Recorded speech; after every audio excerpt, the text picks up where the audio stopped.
Φίλες και φίλοι, γεια σας. Ο Μάνος μου κάνει σήμα να φωνάζω δυνατά. Είμαστε λοιπόν εδώ μαζί με τον Ευκλήδο Βασιλική. Ο Ευκλήδος Βασιλικής είναι πολιτικός μηχανικός. Ήταν παλαιότερα πρόεδρος του Σύλλογου Μηχανικών και Αρχιτεκτόνων Σαλαμίνος. Διετέλεσε για λίγο, όχι για μεγάλο διάστημα, και άλλη δήμαρχος τεχνικών υπηρεσιών. Είναι λοιπόν γνώστης θεμάτων που θα συζητήσουμε και μάλιστα θα τα κάνουμε και σε 2-3 κομμάτια να βγάλουμε αυτά τα προβλήματα που έχετε, τα οποία προβλήματα επηρεάζουν άμεσα κόσμο το οποίο θέλει να χτίσει και να επισκευάσει και όλα αυτά. Καλησπέρα. Σε ευχαριστούμε. Χάρηκα. Καλησπέρα σε όλους. Θα πούμε κάποια θέματα που αφορούν κυρίως λειτουργίες υπηρεσιών, οι οποίες στην ουσία έχουν άμεση επίπτωση στους δημότες. Ωραία. Λοιπόν, δεν θα εξηγήσουμε παρακαλώ. Λοιπόν, θα ξεκινήσουμε από αν υπάρχει πρόβλημα όσον αφορά με τις υπηρεσίες της πολεοδομίας και των τεχνικών υπηρεσιών που οφείλονται αυτά τα προβλήματα που αντιμετωπίζει ο Σύλλογος σας γενικότερα η μηχανική και αρχιτέκτονη. Καταρχάς να εξηγήσουμε το εξής. Η τεχνική υπηρεσία του Δήμου είναι ανεξάρτητη από την πολεοδομία. Είναι άλλο η πολεοδομία ανεξάρτητη και η τεχνική υπηρεσία. Παρόλο που και οι δύο υπάρχουν στο Δήμο. Εντάξει. Δηλαδή με άλλα ασχολεί το ένα και με άλλα άλλες διευθύνσεις τελείως. Γιατί η πολεοδομία είναι αυτή που ελέγχει κατά βάση, που μπορεί να ελέγξει και την τεχνική υπηρεσία του Δήμου. Η τεχνική υπηρεσία του Δήμου, όταν θα κάνει κάποιο έργο το οποίο είναι υποδομικό, θα πρέπει να εκδώσει άδεια. Άρα ελέγχεται από την πολεοδομία. Αυτό να το ξεκαθαρίσουμε. Για να ξέρει ο κόσμος ότι δεν είναι το ίδιο αυτές. Τώρα, και η πολεοδομία και η τεχνική υπηρεσία του Δήμου τα τελευταία χρόνια δυστυχώς έχουν χάσει πάρα πολύ από το έμψυχο δικό τους. Είτε σαν συνταξιοδότηση. Είχαμε ξανακουβεντιάσει. Ναι, είτε επιδεινώνεται η κατάσταση. Η κατάσταση επιδεινώνεται. Είτε λόγω ότι κάποιοι υπάλληλοι οι οποίοι έρχονται με τις προσλήψεις, δεν είναι από Σαλαμίνα, κάνουν ένα χρονικό περιθώριο, μετά με κάποιες αιτιολογίες ζητάνε να φύγουν και φεύγουν πάνε Αθήνα, χωρίς να αντικατασταθούν και ξαναμένουν πάλι οι υπηρεσίες χωρίς προσωπικό. Κλασικό παράδειγμα. Όταν ξεκίνησε η πολεοδομία Σαλαμίνος το 1983 και μέχρι το 2005 είχε ένα έμψυχο γύρω στα 25 άτομα. Σαν μηχανικούς γύρω στους 15. Σήμερα έχει μεταβεί στους 5 μηχανικούς. Και 8 άτομα προσωπικό σύνολο. Δηλαδή διοικητικούς και μηχανικούς. Αν σκεφτούμε ότι πριν μερικά χρόνια πόσο ήταν ο φόρτος εργασίας και τι διεκπεραιώνε, με το τι διεκπεραιώνει σήμερα, καμία σχέση. Πολύ περισσότερη δουλειά. Παράδειγμα, θα πούμε γιατί το ζουν και οι δημότες το ζουν και πολλοί το γνωρίζουν. Παρόλο που λένε ότι είναι ηλεκτρονικές, οι άδειες εκδίδονται κτλ. Έχεις να κάνεις με υπηρεσίες, έχεις να κάνεις να πάρεις εγκρίσεις για να φτάσεις στο τελικό στάδιο. Και φτάνουμε σε σημείο για να πάρεις έγκριση όρων δόμησης, να περνάτε 5, 6, 7 μήνες. Για να πάρεις έλεγχο τοπογραφικού που είναι περισσότερο, μπορεί να φας πάνω από 8 μήνες. Δηλαδή, δεν το πιστεύουν κάποιοι ότι κρίνουν την ευθύνη στους μηχανικούς, ενώ ο επαγγελματίας μηχανικός τι θέλει, να τελειώσει και να πληρωθεί. Και να το κάνει τι να καθυστερήσει. Ουσιαστικά ότι η πολεοδομία δεν έχει. Και η πολεοδομία, γιατί πολλές φορές κατηγορούν και λένε εντάξει. Δεν κατηγορούμε, αλλά ξέρεις ο άλλος αγανακτή σου λέει περιμένει. Αλλά τι γίνεται, αλλά δεν ξέρει τι γίνεται. Θα διεκπαιρώσει ένας υπάλληλος, ο οποίος όπως και να το κάνει, πέρα από τις άδειες, έχει και άλλες διαδικασίες να εκδώσει και να διεκπαιρώσει. Τι να προλάβει, να κάνει σε 5 περιπτώσεις, όταν το έρχονται συνέχεια, ενώ θα έπρεπε να είναι τουλάχιστον 3-4 άτομα στο συγκεκριμένο να κάνουν ένα. Και υπάρχουν και κάποια προβλήματα που τυχαίνουν εκείνη την ώρα που πρέπει να τα λύσει. Δεν είναι βάζουν μια αγορά προκειμένου. Πάντα θα προκύψει κάτι το οποίο θα προσθεθεί. Το ίδιο γίνεται και με την τεχνική υπηρεσία. Η τεχνική υπηρεσία του Δήμου είχε πόσο προσωπικό τώρα, αν θυμάμαι καλά, τι πρέπει να είναι 6 μηχανικοί. Όταν κάποτε είχε πάνω από 15. Για ποιο λόγο δεν προσλάβει? Αυτό άκουσα. Δηλαδή υπάρχει κάποιο στάτους που σου λέει. Κάποια δικαιολογία ήταν μετά τα μνημόνια ότι όταν έβγαινε κάποιο σε σύνταξη, η οργανική του θέση έκλεινε δεν αναπληρώταν. Εντάξει, αυτό ήταν μια δικαιολογία. Δεν μπορούσε όμω να παρουσιάσει αυτό. Όταν εσύ, σαν υπηρεσία, ξέρει ότι πρέπει να έχει προσωπικό. Είναι ευθύνη. Για μένα είναι ευθύνη τη δημοτική αρχή, όχι μόνο τη τωρινή. Μπορεί να πάρει κόσμο αυτό, γιατί εντάξει, είναι ευθύνη. Υπάρχουν και εναλλακτικέ. Το οποίο το έχουν εφαρμόσει και άλλοι δήμοι. Ποιες είναι? Κάνουν με σύμβαση έργου μηχανικούς. Με μπλοκάκι. Εντάξει. Υπάρχει άτομο και μηχανικός. Από πού πληρώνεται αυτός? Το Δήμο. Πρέπει να βγάλει, γιατί εδώ είναι και θέμα οικονομικό. Δηλαδή, αν λοιπόν δεν μπορεί να πληρώσει τον. Κοίταξε να δεις. Όταν κάποτε έχεις 15 μηχανικούς, από πού τους πληρώνεις? Εσύ τους πληρώνεις. Τώρα έχεις 5, άρα δεν μπορείς να πάρεις άλλους 5, δηλαδή προσβάλλεις ένα οικονομικό ότι δεν μπορώ να τους πληρώσω. Και να πούμε και κάτι διαφορετικό. Να πούμε και κάτι το οποίο ισχύει. Η πολεοδομία είναι μια υπηρεσία η οποία φέρνει χρήματα στον Δήμο. Τώρα χάνει το. Θα μου πεις πώς? Τα φέρετα. Από τα φέρετα, όταν γίνονται οι νομοποιήσεις, τα λεφτά δικαιούται ο Δήμος να πάρει κάποιο ποσοστό από αυτό. Υπάρχουν άλλα σχήματα τα οποία τα εισπάττει κατευθείαν ο Δήμος. Θα σου πω ένα παράδειγμα, το οποίο το έχουμε κάνει τελευταία, το έκανα και εγώ. Δίνει το δικαίωμα σε κάποιον ο οποίος έχει χτίσει μετά το 2011, ο νόμος, δεν μπορείς να τον νομιμοποιήσεις γιατί είσαι μετά, αλλά σου λέει, εάν είσαι το σχεδίο και έχεις δόμηση και έχεις υπόλοιπη δόμηση και κάλυψη και μπορείς αυτό να το εντάξεις στη δόμηση και στην κάλυψη, να το νομιμοποιήσεις, μπορείς, πληρώνεις ένα πρόστιμο, όχι όλο το ποσό, ένα ποσοστό. Δηλαδή αυτό το κομμάτι του είχε αναλάβει ο Δήμος, δεν είναι της πολεοδομίας κομμάτι. Η πολεοδομία ακριβή. Η πολεοδομία το βγάζει, αλλά τα λεφτά τα εισπράττει ο Δήμος. Μάλιστα. Δηλαδή, εγώ θα σου πω ένα παράδειγμα. 3 τέτοιες περιπτώσεις που έχω, που κάναμε νομιμοποίηση και προσθήκη, γιατί ήταν. Και αυτό γίνεται αυτοκαταγγελία. Δηλαδή, λέει ο ιδιοκτήτης, ναι, κύριε, το έφτιαξα φέρετε, αλλά θέλω να το πληρώσω, να το νομιμοποιήσω. Και μπορώ, γιατί έχω υπόλοιπο δόμηση. Μιλάμε για αυτές τις περιπτώσεις, έτσι. Όχι να μην έχει υπόλοιπο δόμηση. Και μπορώ. 3 περιπτώσεις εγώ προσωπικά. Σαν γραφείο. Το ποσό που πληρώσανε στο σύνολο τους, είναι γύρω στα 8.000. Υπάρχουν πολλές περιπτώσεις. Φυσικά. Δηλαδή, φαντάσου, αυτά τα λεφτά τα πήρε ο Δήμος. Δεν είναι ότι δεν μπορείς. Είναι δηλαδή. Πώς βρίσκονται ο Δήμος Κερατσινίου, ο Δήμος η πολεοδομία στο Κερατσίνι, η πολεοδομία στο Περιστέρι. Πώς βρίσκει? Και λέει, παιδιά, έχω ανάγκη και άλλο μηχανικό. Και κάνει μια σύμβαση για 2 χρόνια και του δίνει το δικαίωμα και να σφραγίζει και πληρώνεται από το Δήμο. Το μπλοκάρει. Εδώ έχουν παρατήσει το εξής. Έχουν γίνει προσλήψεις μέσω ΑΣΕΠ. Μένει 1 χρόνο ο υπάλληλος. Έχει μια αιτιολογία γιατί εγώ μένω Αθήνα και δεν μπορώ. Ένα μέσο και ζητάει να πάρει απόσπαση. Να φύγει μετάθεση. Ναι. Εκεί δίνει το δικαίωμα ο νόμος στον Δήμαρχο και λέω για να φύγεις, εγώ πρέπει να σε αντικαταστήσω. Εάν υπάρχει άτομο στο αντίστοιχο να έρθει σε μένα, ευχαρίστω να φύγεις. Κάνεις μια κίνηση και λες, ανακοινώνεις. Υπάρχει κάποιος ο οποίος μηχανικός θέλει προτίμηση να έρθει. Πώς υπογράφεις να φύγει, γιατί αυτό το έκανε ο Τζαμαρής, το έκανε η Κυρούλα, το κάνανε όλοι οι δήμαρχοι. Αυτό όταν δεν το κάνανε, συγγνώμη, όχι να αντικαταστήσω. Δηλαδή υπογράφανε να φύγει, χωρίς να το αντικαταστήσει. Μηχανικό. Υπήρχε αυτό σαν κακή. Ναι, δηλαδή δεν εφαρμόσαν τον νόμο, υπογράψανε και έφυγε. Και λες, πηγαίναμε εμείς σαν σύλλογος. Ναι, παιδιά, γιατί υπογράφετε? Συνεχίζεται, λέει, το ίδιο συνεχίζεται, το ίδιο γιατί. Δεν μαθαίνουμε από τα λάθη μας. Όχι. Και θέλω να σε ρωτήσω, ο αντιδήμαρχος τεχνικών υπηρεσιών, εσύ ήσουν της δουλειάς. Όταν αναλαμβάνει κάποιος, ο οποίος έχει την ΑΒ δουλειά, είναι άσχετος.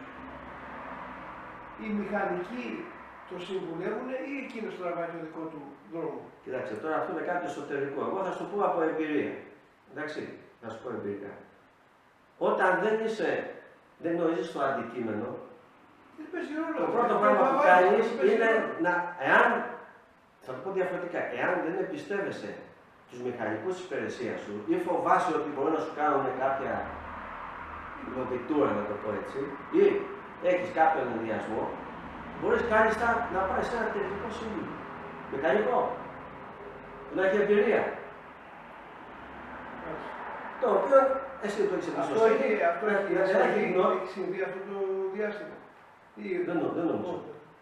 Δεν ξέρω αν είναι ο τεχνικός σύμβουλος είναι συγκεκριμένος, δεν το ξέρω. Εντάξει, αλλά σου λέω, για μένα εμπιστεύεσαι τους μηχανικούς της υπηρεσίας γιατί έχουν την εμπειρία και το ζουν.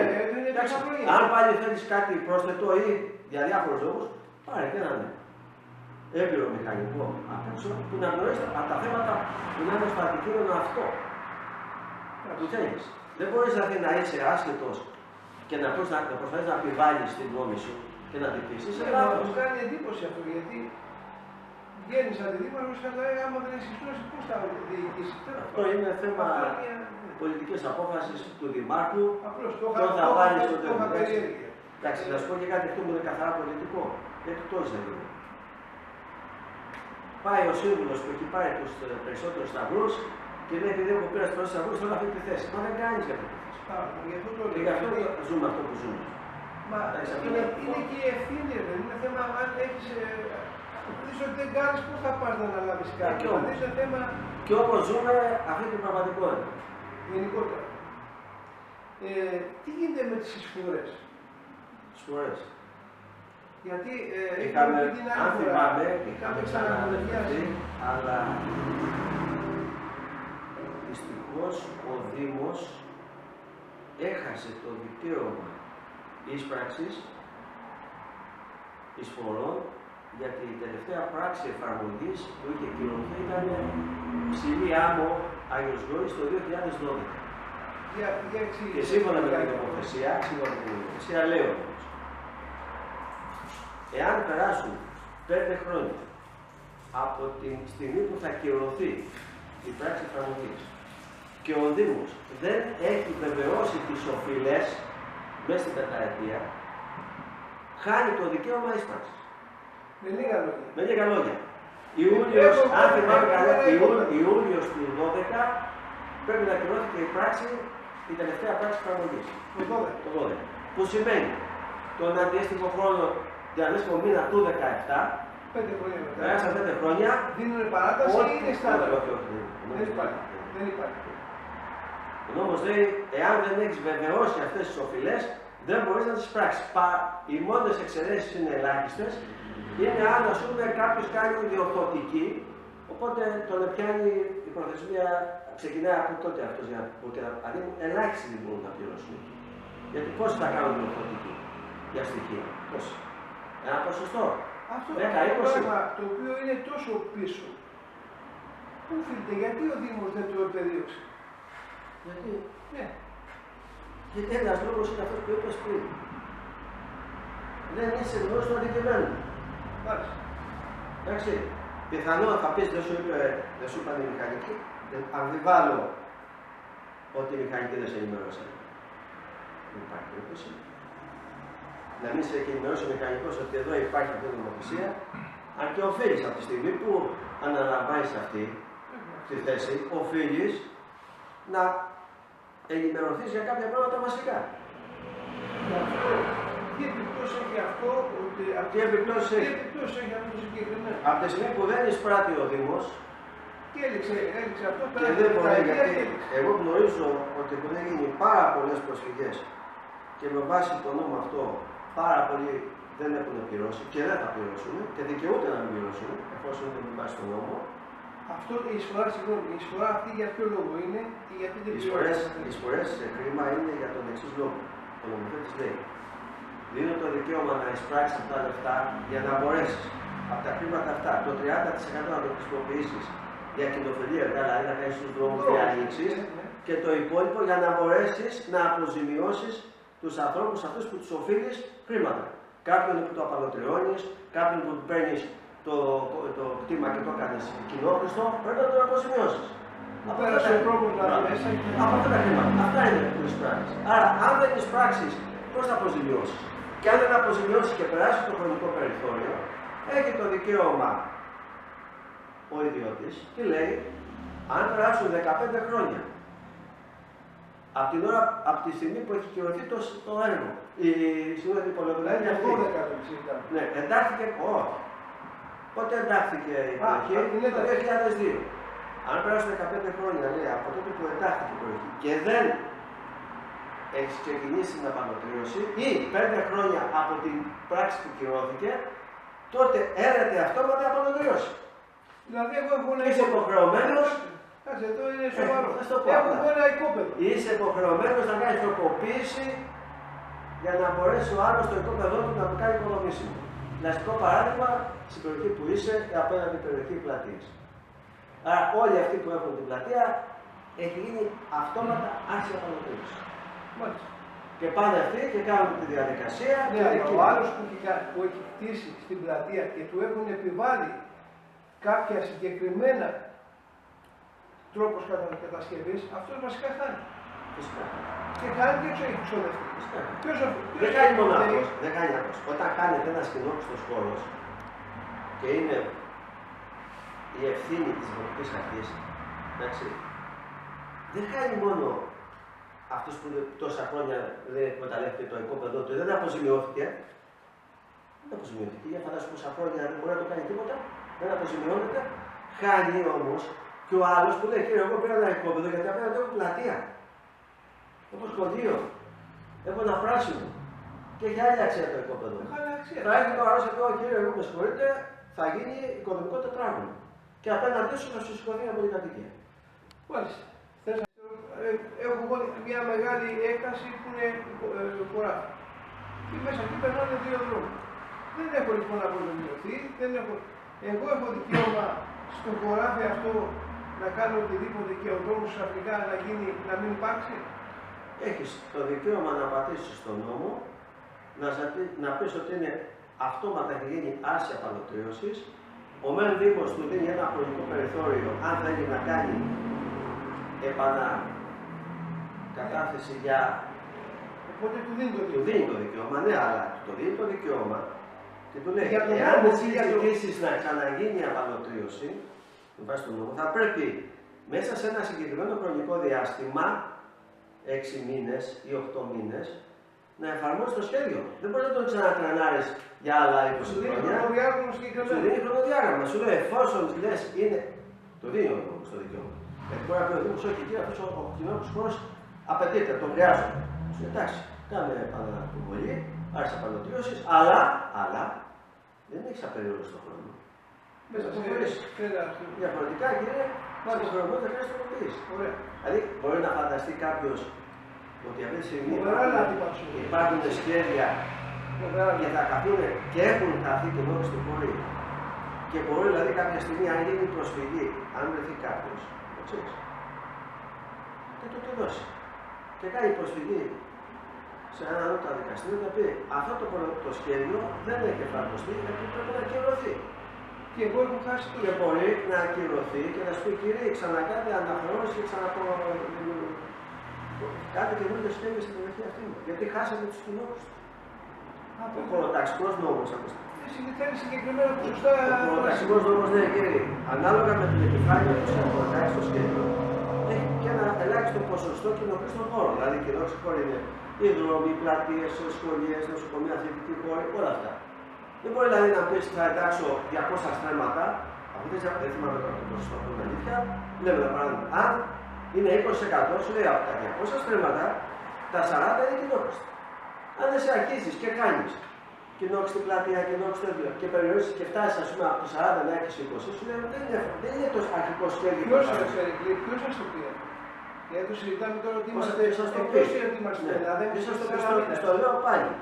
Μπορεί ανά πάσα στιγμή να κάνει προσφυγή. Να κάνει όταν θα κάνει κάποιος προσφυγή. Και μην το θεωρείς απίθανο. Μην το θεωρείς. Γιατί αν βρεθεί κάποιος και πει ότι εγώ έχω μια μεγάλη έκταση, η οποία στρέμματα και το χάνω. Και γιατί να μην κάνω μια προσφυγή, να ακυρωθεί το σχέδιο και να ξαναγίνει και να ξαναπούμε στη διαδικασία αφού δεν κερδίζω τίποτα. Ναι. Δεν μπορείς να ξέρεις τι γίνεται.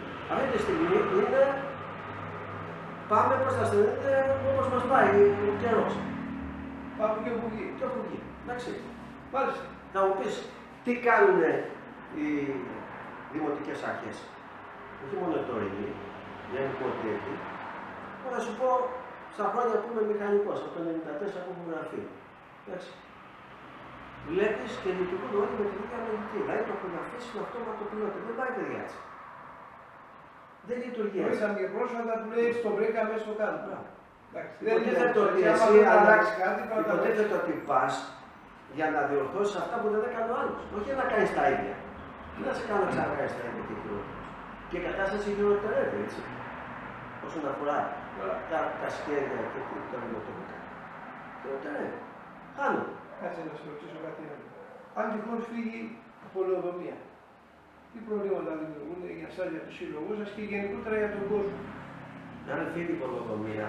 Γιατί μπορεί αν μειωθούν πολύ, μπορεί δεν ξέρω. Υπάρχει τέτοιο ενδεχόμενο? Υπάρχει. Έχει ψηφιστεί νόμος που λέει ότι οι πολεοδομίες θα μεταφερθούν στο κτηματολόγιο. Τώρα το πώς θα λειτουργήσουν και πώς θα παραδοθούν τα κτηματολόγια, αυτό δεν το ξέρω. Το οποίο συνέβη στην Πειραιά. Λοιπόν, αυτό έχουν πει. Έχουν δώσει κάποιο χρονοδιάγραμμα. Λένε, ας πούμε, ότι τον Ιούνιο θα πρέπει να γίνουν, να πούνε κάποιοι πάλι που θέλουν να μεταφερθούν, τέλος του χρόνου να πάρει. Για τώρα δεν συζητάμε. Δηλαδή υπάρχει περίπτωση να μεταφερθούν μέσα στο χρόνο. Όχι τώρα.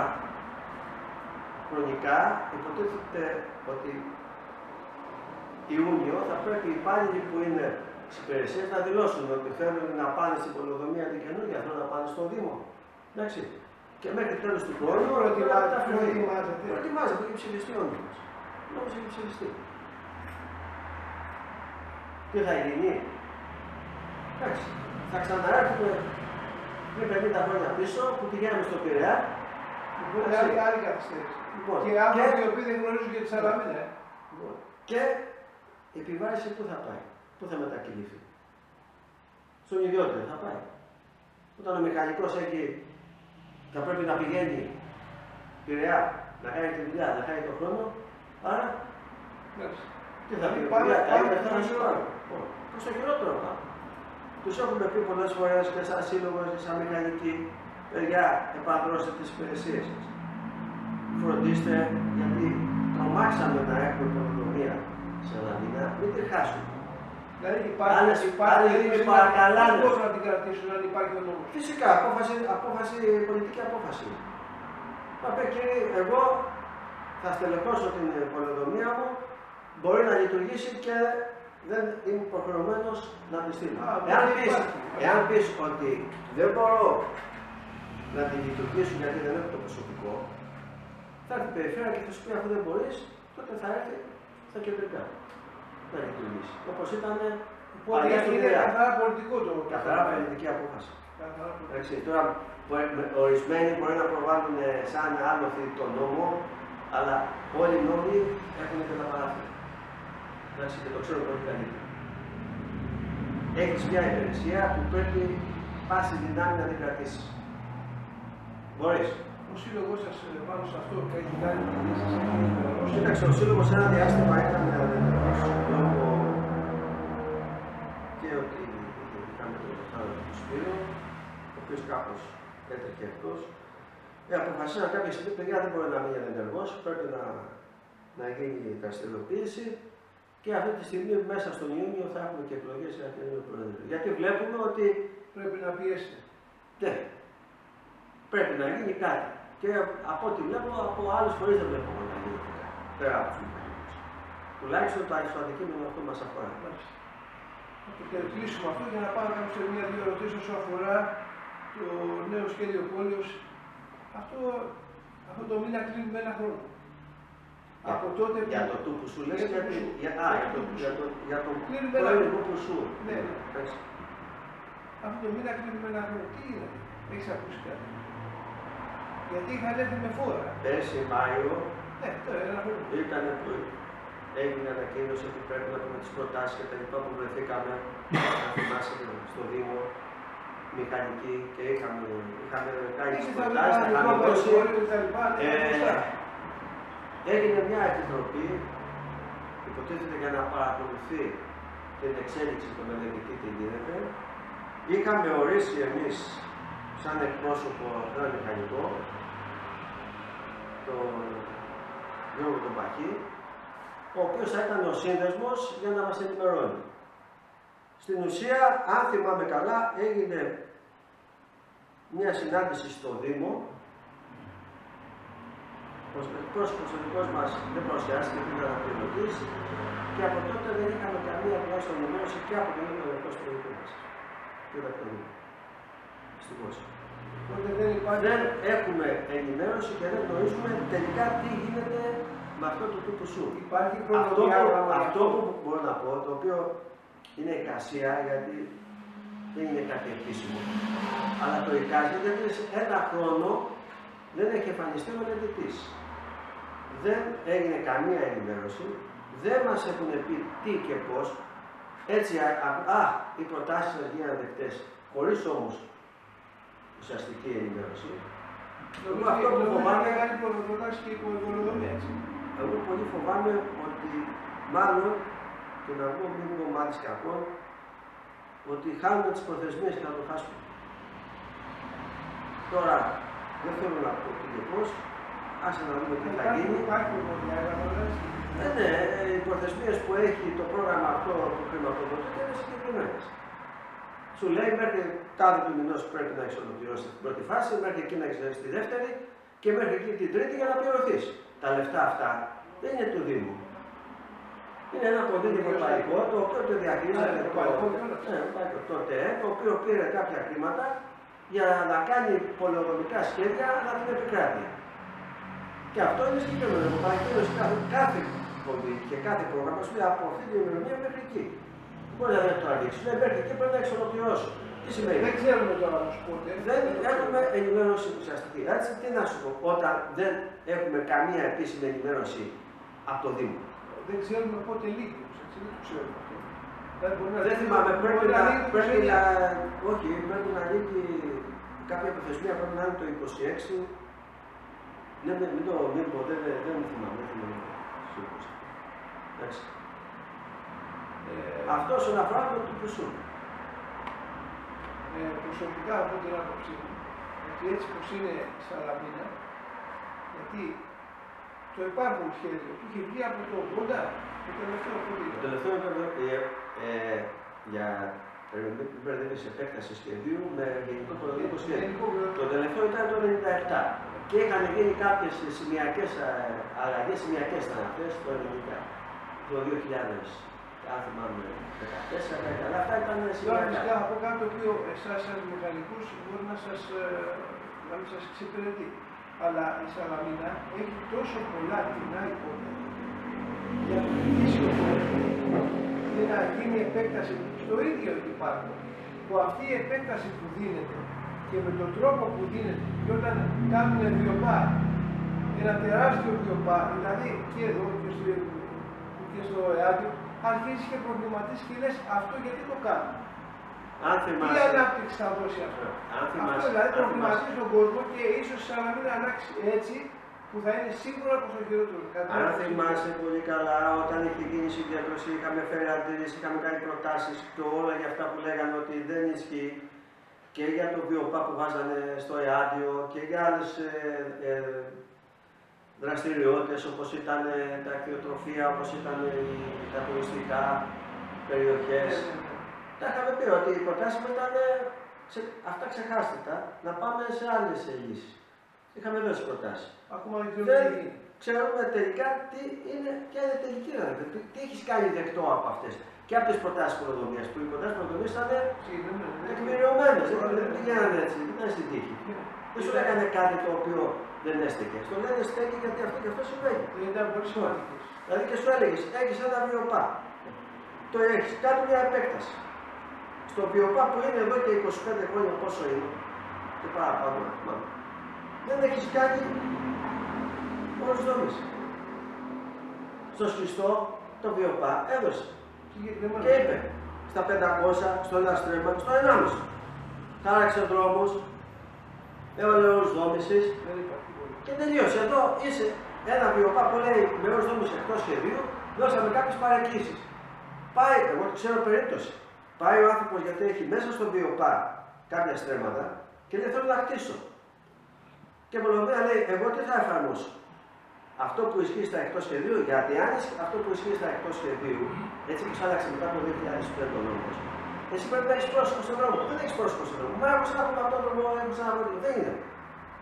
Προϋπάρχουν πριν το 20 και ακυρώνει. Και εκεί ακυρώνει. Και εκεί, δηλαδή, όχι μόνο αυτό, και στα εκτός σχεδίου έχουν ακυρωθεί πάρα πολλά οικόπεδα. Αυτή τη στιγμή είναι χτίζω, δεν χτίζω, τι θα κάνω και περιμένω. Οπότε ο άλλος κάνει παράνομα και τρέχα γύρω. Δηλαδή και έτσι και λες, έβαλες το βιοπά μέσα, που μπορεί να ήταν το πιο ξεκάθαρο, δηλαδή δεν έχουμε ασχοληθεί με το βασικό τόσα χρόνια. Και προσπαθούμε να κάνουμε τώρα το πουσού και ακόμα είμαστε πού θα καταλήξουμε, κανείς δεν ξέρει.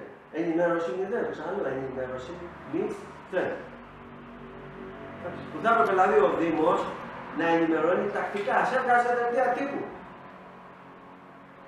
Ας έβγαζε ένα δελτίο τύπου, έχει γραφείο τύπου και έλεγε έχουμε κάνει αυτό, έχουμε φτάσει εκεί και ενημερώνουμε. Εσάς που είστε επαγγελματίες γνωρίζετε. Μα και μόνο εμάς. Τους δημότες δεν κατάλαβα, δεν ενδιαφέρει το δημότες, όλοι μας ενδιαφέρει. Εμάς σαν μηχανικούς περισσότερο. Αλλά το δημοτικό που έχει ένα οικοπεδό. Μετά έχουμε την αλφα κατοικία επέκταση. Ακόμα. Τα κιλοβατή. Είχαν κάνει κάποια ανάρτηση πριν πόσα χρόνια, ακόμα λέει θα έρθει, δεν θα έρθει, τι γίνεται. Ποιες ενστάσεις γίνανε, ποιες δεν γίνανε. Δηλαδή, να σκεφτείς ότι το ρωτώ Αγία Παρασκευή με τον παρέλυσε πίσω σχέδιο από το 2000 και 2002 είναι 2026 και δεν έχει κυρωθεί η πράξη. Το καταλαβαίνεις τι γίνεται. Και εδώ άλλος κάποιοι χτίσανε, κάποιοι τώρα δεν μπορούν να χτίσουν, κάποιοι γιατί με το άρθρο 25 και άντε ξανά μάλλον. Τώρα λέει είναι δύσκολο η πράξη, πρέπει να κάνουμε αναθεώρηση και είμαστε δηλαδή. Έχουμε κάνει 26 χρόνια. Διαχρονικό το πρόβλημα και το ίδιο. Κοίταξε, διαχρονικό είναι γιατί οι δημοτικές αρχές δεν ασχολούνται σοβαρά με αυτό το πρόβλημα. Και το δεν ασχολούνται. Πραγματικά δεν ασχολούνται. Πάει στην τύχη.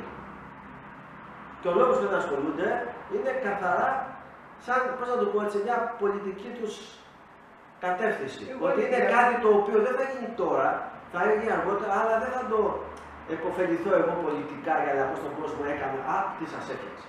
Και πάει λέγοντας, άστο δεν πειράζει, άστο δεν πειράζει. Σε αυτό κερδίζουμε, σε αυτό δεν κερδίζουμε, άστο. Δηλαδή, πολιτικά δεν κερδίζουμε. Γι' αυτό εγώ ρώτησα γιατί αν κάθε αντιδήμαρχος μπορεί, αν είναι άσχετος, να κάνει όλα αυτά τα οποία δημιουργούν προβλήματα. Γι' αυτό το ρώτησα. Θα έβαζες εσύ, ας πούμε, σε μια θέση που είναι νοσοκομείο, θα έβαζες, ας πούμε, εμένα μηχανικό να πάω στο νοσοκομείο και να διοικήσω. Άμα έπαιρνα πολλά λεφτά θα πήγα. Αν μου πεις τι πράγμα, θα πήγα, θα το πεις να γίνει. Αυτό γίνεται, δηλαδή αυτό γίνεται. Αυτό που δηλώσεις είσαι. Έτσι. Και το άσχημο, ναι. Το άσχημο ποιο είναι. Για κάποιον που με ρώτησε. Το άσχημο ποιο είναι, έτσι πρόσεξε. Ότι αυτός που πάει στη θέση και τη δέχεται, ενώ ξέρει και τη δέχεται. Και λες ρε άδερφε, δεν γνωρίζεις. Τώρα ξαναγυρίσαμε στο ίδιο. Ναι, ας ξαναγυρίσουμε στα ίδια. Λοιπόν, έχουμε κάτι, είναι το πρώτο μέρος αυτό της συνέντευξης, θα κάνουμε και άλλες με άλλα θέματα περίπου, γιατί το δικό σας το κομμάτι επηρεάζει, είπαμε, γενικότερα το νησί, γιατί παίζει ρόλο στον τουρισμό, παίζει ρόλο και στην ανάπτυξη. Όλα, δηλαδή. Θα πω κάτι και να το επαναλάβω και ας γίνει κουραστικό. Το γενικό πολεοδομικό σχέδιο είτε σήμερα τοπικό πολεοδομικό σχέδιο, το ίδιο πράγμα είναι. Που αφορά όλο το νησί, όλη την επικράτεια του νησιού. Είναι ένα γενικό σχέδιο που αρχίζει και λες. Αυτές οι περιοχές θα είναι οικιστικές, εκεί θα γίνουν μελλοντικές επεκτάσεις. Μέχρι εκεί βάζει ένα όριο. Σε αυτή την περιοχή θα έχω λατρομείο ή δεν θα έχω. Εδώ θα έχω βιομηχανία, εδώ ναυπηγεία ή όχι, εδώ τουρισμό, εδώ αρχαιολογικός χώρος προστατευτικός, πράσινο, καλλιεργήσιμες. Δηλαδή αφορά όλες τις δραστηριότητες του νησιού. Όλους τους επαγγελματίες. Γι' αυτό και λέγεται γενικό τοπικό το λέμε. Το ίδιο πράγμα. Το λέει η λέξη. Και μετά πάνω σε αυτό, αν δεν βάλεις τάξη πάνω σε αυτό έρχεσαι και κάνεις τα επιμέρους. Γιατί λέμε για ανάπτυξη και τα. Πώς θα έρθει η ανάπτυξη? Όταν ας πούμε σήμερα ένας για να ανοίξει ένα μαγαζί, το πιο ελάχιστο. Ψάχνει να βρει πού μπορώ να πει αυτή τη χρήση να την κάνω, γιατί δεν μπορώ, γιατί μπορώ εκεί, γιατί. Και παιδευόμαστε και ψάχνει να δει, ψάχνει να βρούμε χώρους και δεν υπάρχουν χώροι για να κάνει την αντίστοιχη χρήση. Πώς θα πάει μπροστά? Πώς θα, δηλαδή λέει άλλος να επενδύσει? Στον οτιδήποτε. Τι είναι αυτό? Τουρισμό. Στον τουρισμό. Στον τουρισμό. Θέλεις τουρισμό, ναι. Όλες οι ζώνες τουριστικές. Όλες οι ζώνες που μπορεί να κάνουν ο άλλος να φτιάξει κατοικίες μικρές, τουριστικές. Να έχει αυτή τη δυνατότητα. Δεν χρειάζεται να είναι συγκροτήματα μεγάλα, τεράστια. Δεν χρειάζεται πάντα να έχει αυτό. Μπορεί να έχει το ίδια μορφή τουρισμού. Τι θα κάνουμε? Θα κάνουμε ένα κλειστό κλαμπ, σαν και αυτό που θέλω να περάσουμε στο Τουπουσού, στο Πυργιακόνι και να κάνουμε ένα κλειστό κλαμπ το οποίο δεν θα αποφεληθεί. Άμα το κοιτάξει πάρα όπως είναι το Κώστα Ναβαρίνο, τι σου πάει στο Κώστα Ναβαρίνο? Εγώ και εσύ να πάμε. Το θέμα είναι ότι εκεί. Και πάει ο ένας ο οποίος είναι ο Ζάμπλωτος. Και δεν στηρίζει. Ποιος τουρισμός? Αυτό δεν είναι ανάπτυξη τουρισμού. Ανάπτυξη ήπια τουρισμού είναι αυτός που είναι σε κάποιες περιοχές παραθαλάσσιες να μπορεί να εκμεταλλευτεί το σπίτι. Έχει ένα εξωτικό. Γιατί δεν το εκμεταλλευτεί? Άρα, αν το εκμεταλλευτεί, τα λεφτά θα μείνουν εδώ. Αυτό είναι ανάπτυξη σε ένα τόπο. Σαν πρώτη φάση νομίζω καλύψαμε αυτά που. Πιστεύω ότι δώσαμε κάποιες διευκρινήσεις. Μάλλον να προσπαθήσουμε πάλι να ξεφέρουμε για τέτοια ώρα από μακριά. Αλλά το έχεις ζήσει και εσύ την καθυστέρηση αυτή, έτσι. Βέβαια. Οπότε Βέβαια. είναι κάτι που ενδιαφέρει πολύ κόσμο και το είπαμε γιατί Περικλή και εσύ ήθελες να ακουστεί. Γιατί πολλοί πελάτες δεν γνωρίζουν γιατί υπάρχει αυτή η καθυστέρηση. Δυστυχώς. Η μηχανική δεν προχωράει. Ο μηχανικός είναι το τελευταίο στον χώρο της άμαξας και αυτός είναι πώς θα. Σε αυτό θα πας. Όταν είσαι πάνω στην οικονομία έχει ένα βουνό από υποθέσεις που να. Μα όσο και να φέρει. Εντάξει, καμιά φορά και εμείς τσακωνόμαστε με αυτούς, παρακολουθούμαστε, αλλά το καταλαβαίνουμε και ήδη και λέμε, τι βλέπεις, τι λες, πόσο να δούμε, πόσο. Ας ελπίσουμε ότι θα πάρουν κόσμο, δεν πιστεύω σε τίποτα, γιατί ζούμε μια εποχή πολύ δύσκολη. Είναι αυτό που είπες ότι κοιτάμε τι συμφέρει, τι δεν συμφέρει. Έτσι, αυτό που είπες, δυστυχώς αυτό είναι. Δυστυχώς. Αυτό είναι. Οπότε ας ελπίσουμε ότι και θέσεις εργασίας θα δημιουργήσει και κόσμο θα δουλέψει στην οικονομία και δηλαδή θα υπάρξει μια ανάπτυξη. Και το χρήμα θα πέσει εδώ στον κόσμο να μπορεί να ζήσει καλύτερα. Περικλή, σε ευχαριστούμε πολύ. Εγώ ευχαριστώ. Και θα τα πούμε πάλι. Ίσως θα βοήθησα και με αφήκανε κάποιες απορίες. Φίλες και φίλοι, για το βήμα 365 ο Φίλιππος Καρακώστας θα σας καληνυχτήσει.